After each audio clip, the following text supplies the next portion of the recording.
Their Majesties would call before them Amalie von Hohensee to answer the question before her. Amyntas with his fairest fair, Amyntas with his fairest fair. In height of summer's sun, in height of summer's sun, in height of summer's sun, in height of summer's sun. Raised arm in arm, raised arm in arm, their snowy floor, and scorching heat to shun, and scorching heat to shun. I sing of a champion's skillful deeds, whose fame hath slept in silence long, now brought forth to bear new leaves, while all shall hear and know her song. Our crowns in stone march champion, like Phoebus' lamp o'er the east doth roam, ministering in arts to aid us on, mirror of grace and clothier to crown, whose needle and thread shines with gold, whose figure decked with maunch and brooch, whose garments well and keenly sewed, beloved by those who now approach. Amalia comes, oaths to be sworn, a laurel's wreath to be now worn. Your Majesties, I bring before you Amalie von Hohensee. I'm here, Your Majesties. Amalia, it has been a pleasure to have you as my champion.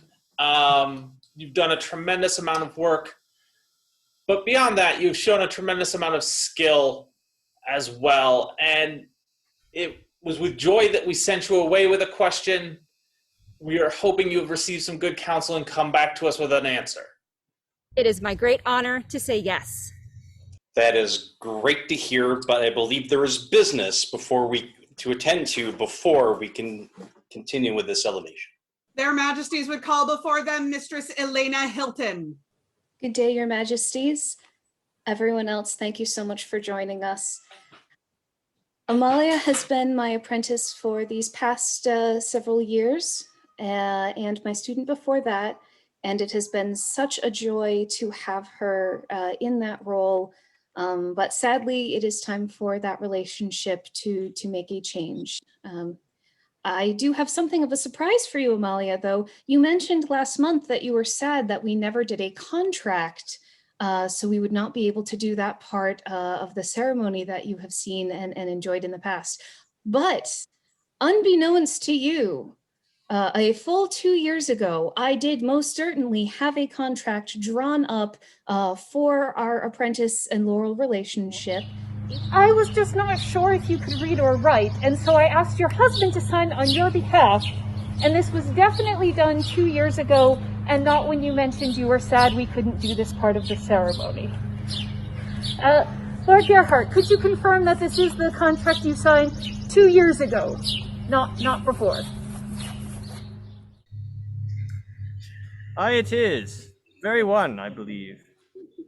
Wonderful. Then, I shall present it to you that you may keep it as a record of all that you have accomplished in your time as my apprentice. Really quite wonderfully, considering the level of detail that is in there about all of the different things you will achieve in a very short period of time. So, Understanding that Amalia von Hohensee of Stonemarch wishes to pursue the textile arts, primarily in the field of embroidery, but also in the tailoring and construction of garments, as well as the general skills needed to serve as a mistress of her craft in our society, Mistress Elena Hilton of Carolingia does hereby agree to take her as a dependent with the following expectations: that she will work dutifully to improve both her understanding of period research as well as her craft. To the extent that she should enter Crown's Arts and Science Championship, she will always make the finals and shall win at least half of all times entered. That she shall not become burdensome to her mistress, and shall complete her journey to mastery of her craft with acknowledgement thereof by the Order of the Laurel in no more than 2 years. That she shall always be pleasant to work with, take feedback eagerly and graciously, represent her Laurel honorably through her well-spoken words and conscientious care of others, and otherwise cause her Laurel only joy and not strife. being in all ways a delight, source of pride, and a credit to her mistress. In exchange, Mistress Elena agrees to be available via the Book of Faces and other correspondence to provide advice and support as needed, to loudly brag about how wonderful her apprentice is when she shares her stunning embroidery, and to help in any way for her apprentice to follow her path. She shall also provide payment in the form of several items of clothing befitting the honor of a member of the Laurel, upon Amalia's elevation to said order, but is still very clearly getting the better deal here. Signed, Elena Hilton and Gerhard von Hohensee, on behalf of Amalie von Hohensee. So, well done. You've been a wonderful apprentice, and I am so happy to have had you in my life and to keep having you going forward now that you will be a Laurel. Thank you so much. I give it now to you to dispose of as you see fit, as it is no longer needed.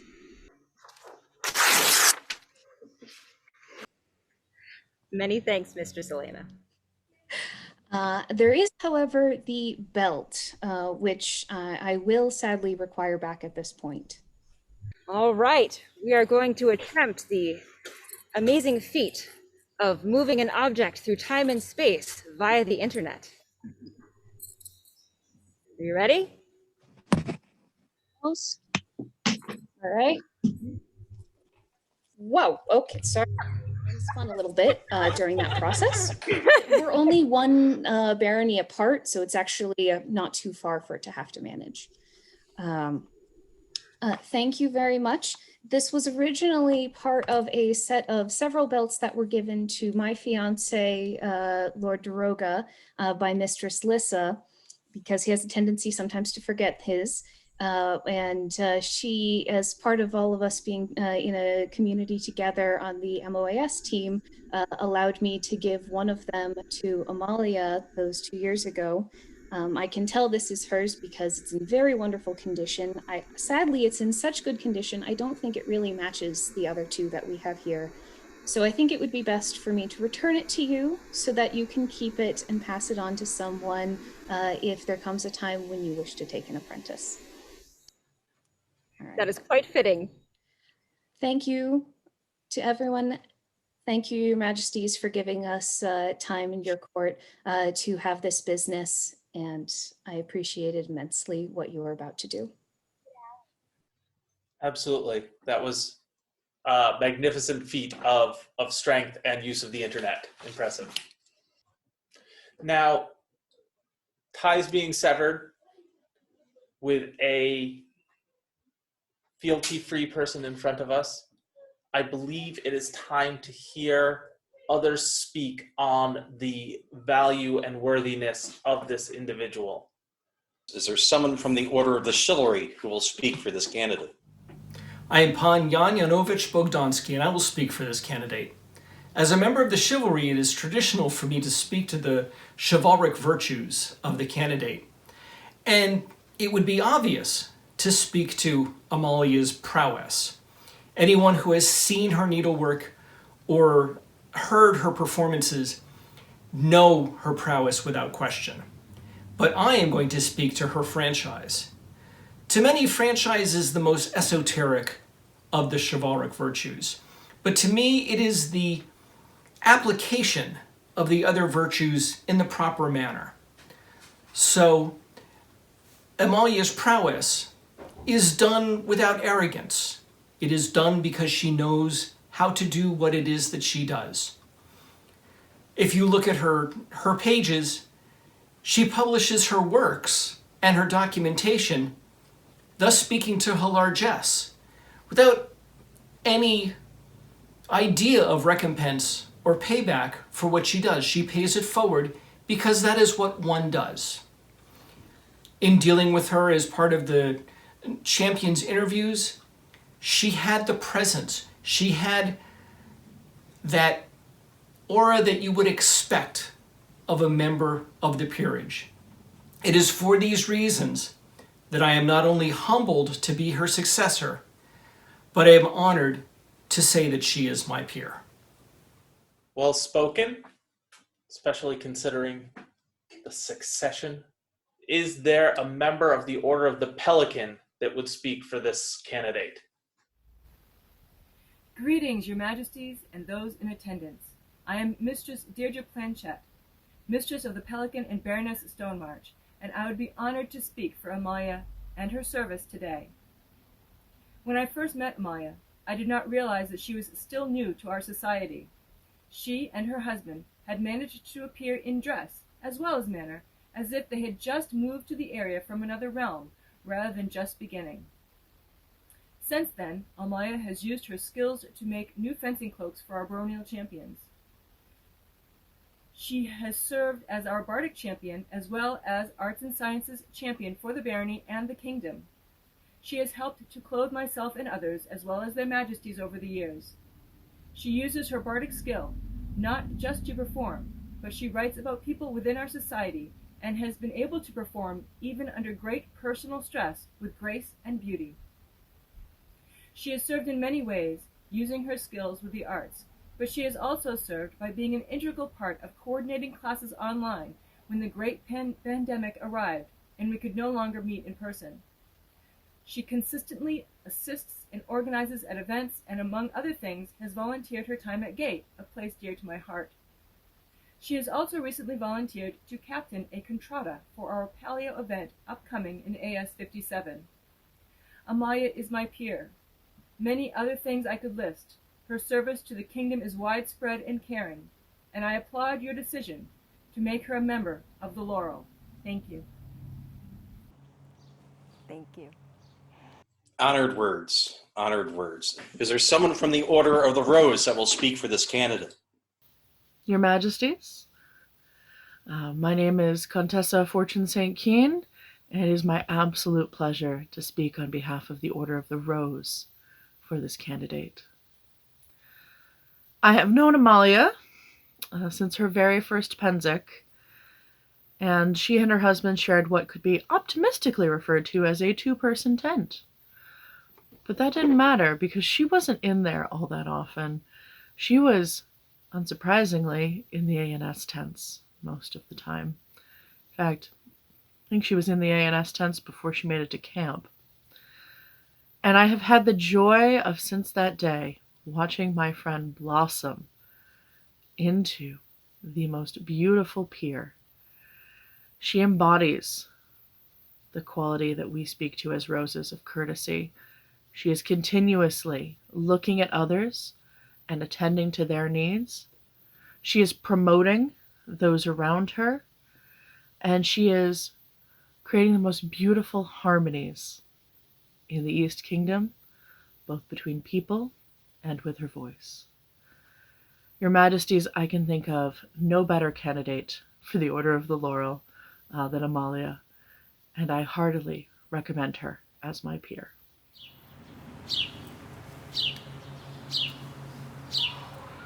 Strong and kind words indeed. Is there a member of the Order of Defense that would speak for this candidate? Your Majesties, I, Lucian de Winter, claim the right and honor to speak on behalf of Amalia this day.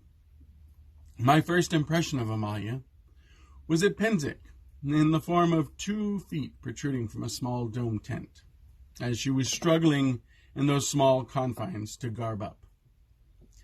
I would later come to know that those feet belonged to her, but perhaps this was a portent of things to come.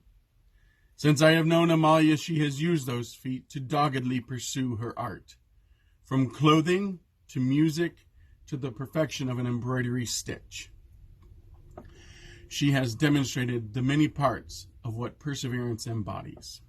The dedication to spend thousands of hours to perfect the many disciplines of her art. Focus on minute details and methodologies. The tenacity to push through mistakes and good enoughs until finally a masterpiece is formed. The drive to continue learning, but more than that, to serve by teaching and passing on her passion and knowledge to the benefit and edification of others. I could go on with the many accomplishments and qualities that make her my peer, but her works speak for themselves, and there is simply not enough time. So I will close with this. Your Majesties, as the needle, fabric, and thread find their completion in embroidery, or notes and voice their fulfillment in song, so too do the many parts of perseverance find their sum in Amalie von Hohensee. Thank you for those words. They're very wonderful to hear. Is there a member of the Order of the Laurel that would speak for this candidate? My dear councils, companions of the Order, and the people of the East, I am Amy Webb, and it is my privilege to speak on behalf of the Order of the Laurel today. There are many qualities for which the Laurels are known. The members of this order have technical skills, we have knowledge, and we have passion. The best of us share and teach, and sometimes perplex others with our compulsive need to understand and examine minutiae in our chosen fields. But when it comes to Amalie, the word I most often come back to is rigor. In the field of education, rigor refers to things that are academically and intellectually challenging, and this sums up Amalie. She does not just settle for everyone knows. She does not try just one thing but many. She challenges herself and the others around her to seek deeper, to explore new directions, and to fearlessly experiment. And she does all this with great enthusiasm, both in her own pursuits and in encouraging others. Amalie believes in you, and she knows you can do it, and she's willing to learn it with you. Amalie, from our first conversation, I knew you were an artist and historian with depth and drive, and you've continued to grow and strive and learn and teach. Consuls of the East, she is my peer. Thank you for those words. We have heard some great speakers today, and we will now don you with the regalia of a peer.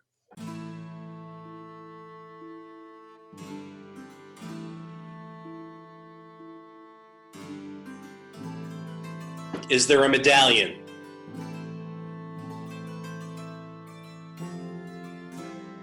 Is there a lineage to this medallion? There is not. It's new. The medallion was crafted by the hand of Lord Robert McNeil.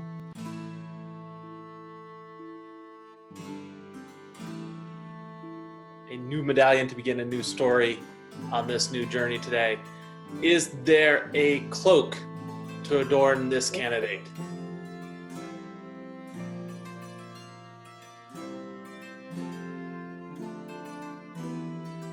What do we know about the cloak? Lady Catane made this. Now that you are warm on this chilly spring day, is there a wreath to adorn your head so that we will mark you as a laurel? There is, Your Majesty. Oh, wow. Master Stefan Silverforge made this.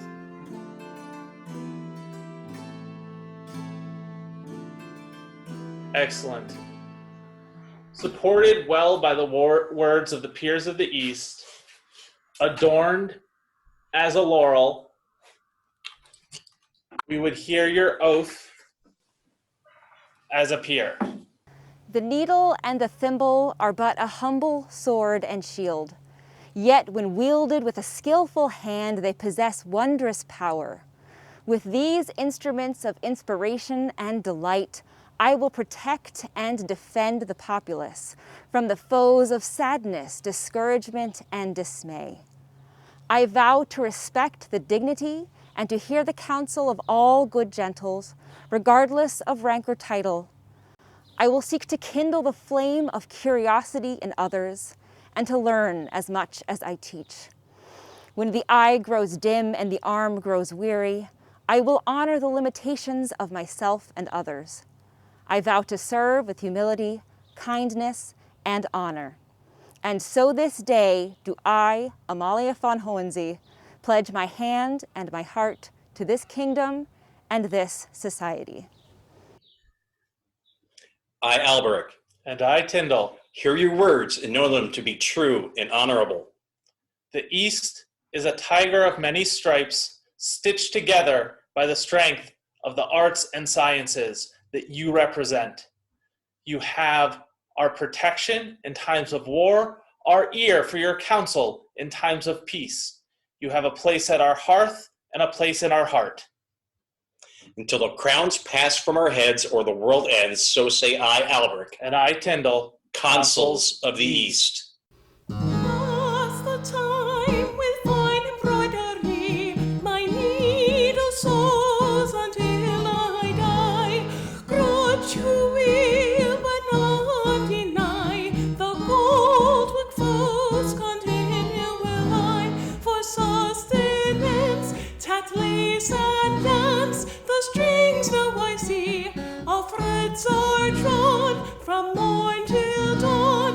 Who shouts of me? Spangles add to a garment shine, the crafter's heart and passion divine. Add brocade, methinks it best to sew all night until I must rest. Edges adorn, fine garments worn, cunning work to see, 'tis viewed by all, and trance and full, a skilled crafter is she. Amalia has a specialty, opus angelic on whom is key. With the fine and detailed decree, she brings even the most skilled to agree. No idleness, a new mistress, a dowager shall she be. The consuls say to join today to whoever Laurel's leaves.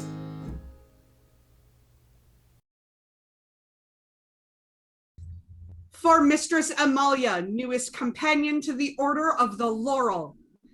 Viva! Viva! Viva! Viva! Viva! So may I present to you for the first time, Mistress Amalia.